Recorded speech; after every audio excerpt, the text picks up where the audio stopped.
But George Right. Kittle talked about it on a podcast that dropped on Tuesday, I think, on Complex. And he raises a good point. They just want to know that everything's fine. Right. They just want to know that it's okay. That's right. Because he said, and Kyle Juszczyk explains it this way, anything you do that makes you 1% better, you're looking for. 1% better here, 1% better there, 1% better there. So if there's something that's making you negative 0.25% worse, you want to know about that. Right. Because you want to avoid that. And it's a legitimate concern. That's true. They just want to know it's fine. But here's the problem. You're going to have people who refuse to believe no matter what they say. In this day and age, you're going to have your opinion, and facts don't matter. It's post-truth, post-facts, post-reality America where you just believe what you want to believe and screw anyone who's coming at you with the truth. Yeah, That's the problem. You're going to have people who don't believe it. Yeah, no, I hear you. But as far as the athletes are concerned, yeah, I think, what you're saying is right. And what George Kittle's saying. You got to know. You got to know. And I think this has been percolating in the brains of the players for a while. So this will be able to just put them at ease, right? George Kittle was the first person I ever heard talk about it. And it was like 5 years ago. I mean, he was kind of like, bringing it up in a jokingly way, but also was bringing it up like we talk about it. And we know how players operate. And, yeah, you do think about things like that, especially when you start to have a rash of bad luck injuries where you're like, what the hell's going on? It just seems like we got guys getting hurt taking like a wrong step and they're done for the year. So that's where it's a little crazy. And I do think it'll put, the players, minds at ease when it all, gets done and they figure out the exact science of it. And that's will be good for the players, at least going into the offseason and into the season next year.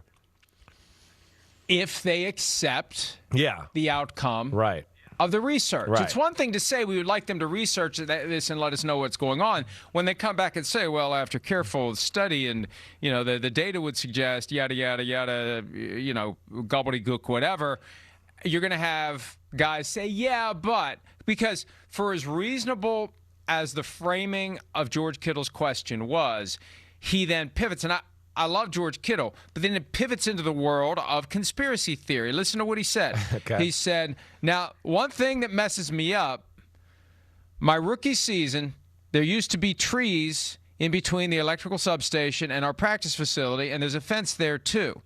Above the fence, all the trees had no leaves on them year-round, all dead. And there's a couple of bunches of leaves every once in a while, and it was like that. No one notices it until you point it out to people. Like I didn't point it out to Coach Shanahan until 2021.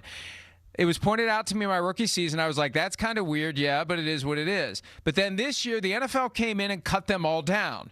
So they're not there anymore, so no one can see them. So it's only us vets that know that was the truth. Right.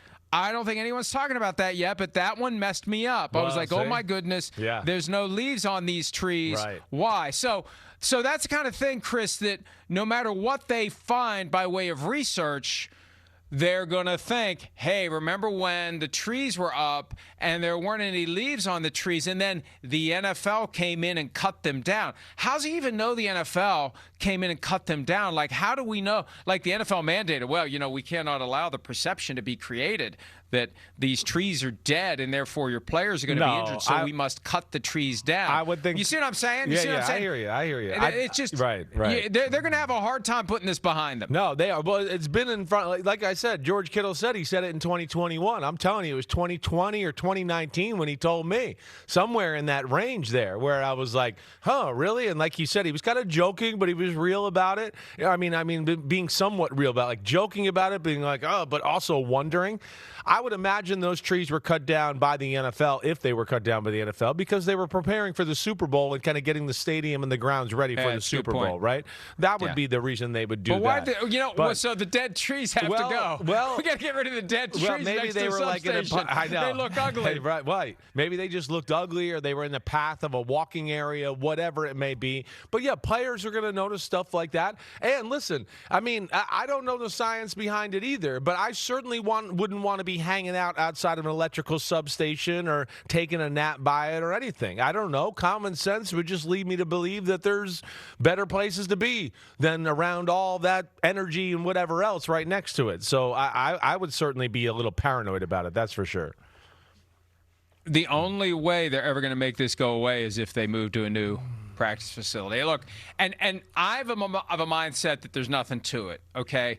I'll wait for the data, but until there's data that proves there's something to it, I don't buy it. But I'll keep an open mind. And look, I know the 49ers are going to have a bias. Like, I want to know who's doing this study. You need to get somebody truly independent with no connection, no skin in the game, right? And someone who's respected, maybe multiple different experts, a group of people who come in and look at this. But they need to put this behind them because it's not going to go anywhere until they can convince people there's nothing to it. And here's the issue. It becomes a PR problem, not a medical, scientific problem.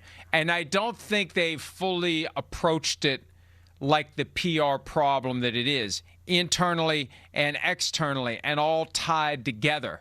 Because what guys on the inside hear from people on the outside is going to influence how they think on the inside. And I think it's a moment for the 49ers to get the message through to guys. More guys need to talk about this the way Fred Warner does. And actually, Kittle mentions that, Fred Warner's been there since 2018. He's had one injury in his career, and it's a broken ankle. You can't say that's because of the substation. But, maybe he's energized by it. And Kittle was joking, he said, about that. But the other stuff, it didn't seem like he was joking. And that's the danger from a PR standpoint, that the only way to solve this, the only way to put yourself in a position where you don't have to overpay potential free agents to get them come to San Francisco, is you just got to move your practice facility from right next to the stadium to somewhere that isn't right next to a substation. Yeah, maybe that's what they ultimately will have to do. Maybe it is, but hopefully they can find the right people here, because Shanahan and Lynch are going to want real answers, and they're going to want their players to feel comfortable, and like you said, they're not going to want anybody with bias or anything like that. So I think they'll get to the bottom of this, at least to find some information to either soothe it over with the players to where they can literally come in the first day OTAs and be like, hey, look, here we are, get this out of your brain, we've done the studies, or it's like, hey, here you go, yeah, there is an issue, and Shanahan and John Lynch need to talk to Jed York and be like, I think we need a new facility. Yeah, and you know what? That may be the best thing, because the new facilities, the teams with the new facilities spend the money, and build a state-of-the-art facility that isn't next to a substation, and that attracts free agents. That, unlike the substation, which may cause them to go elsewhere, this will cause them to choose to go to the 49ers. All right. Hi, it's Mike Florio. Thanks for watching PFT on YouTube. Hit subscribe for the latest news and analysis from Pro Football Talk.